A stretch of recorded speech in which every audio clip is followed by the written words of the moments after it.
It is the scandal of the day if you listen to certain media outlets. Once again, President Obama palling around with brutal socialist dictators, and there is video even to prove it. Take a look if you can just stand the sight of this.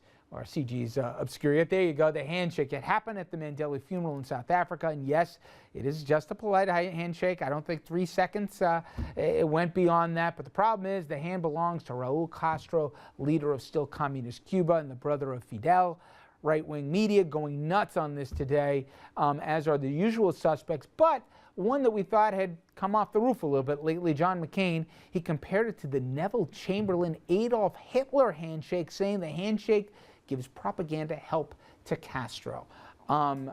Listen, they even got criticism of this in South Africa, in Cuba, I should say, but what's he supposed to do? I remember Al Gore telling a story, or people describing a story when Fidel was at some G8, some summit, and Gore was doing everything he could to try and use somebody else to box out so he wouldn't have to shake Fidel Castro's hand, but it almost looks like second grade. You know, in the bottom line is when leaders don't shake hands, they're afraid of the optics.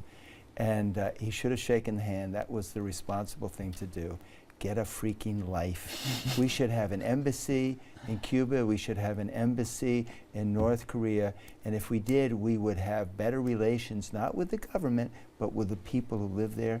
And we would know more about the countries. And we need to know more about them. Here's to sanity. Yes.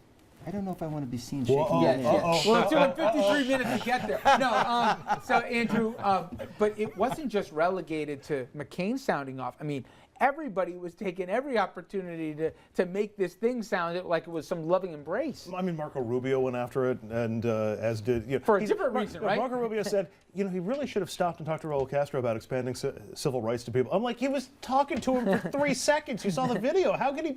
What meaningful thing can you say besides like, oh, hi, how you doing, and move on?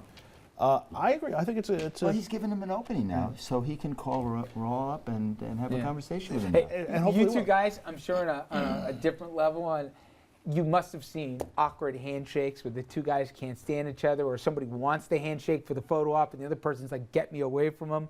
Those must be hard to navigate. They are hard to navigate. I mean, the president was doing the responsible thing. But if the White House really didn't want this handshake to happen, they could have said in setting up the stage, I mean, they have the seating chart, they have everything, make sure that they don't cross paths. Go the long way around the stadium. No, it could have been taken care of. No, so, I mean... crazy. Come on. Really?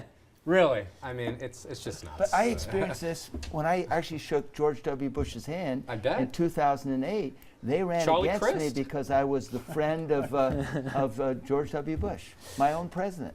Chris Christie last year, post-Sandy in New Jersey. That helped him. But, gentlemen, thank you all very much here. I will be back to wrap things up. See you right on the other side of the break.